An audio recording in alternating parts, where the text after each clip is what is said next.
My name is Deana Tolliver. I'm the Associate Managing Director here at Improv Boston. I'm also a cast member here.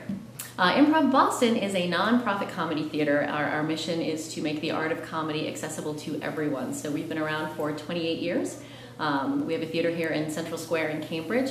Shows 5 nights a week, all kinds of different styles of comedy, improvisation, stand-up, sketch comedy. We also have classes in all of those fields, plus classes for kids. There absolutely is something called Boston comedy. It's legendary. I grew up hearing about Boston comedy. When I was 3 years old, I wanted to be a stand-up comedian because I knew that I grew up just outside of Boston, so I knew that this was a thing that you could do. And I went to Emerson College, which is the breeding ground for Boston comedians. I mean, it's just the place to go if you want to do comedy. One of the great things about the Boston comedy scene right now is that it's not just one style of comedy. People talk all the time about the stand-ups that have come out of Boston, and there are some amazing stand-up comedians who have come out of here.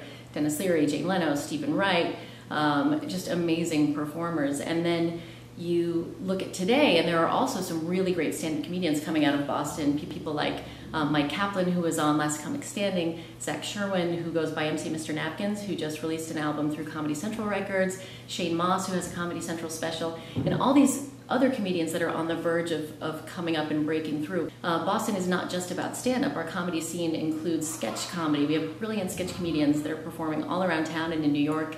We have brilliant improvisers who are performing at festivals all over the country.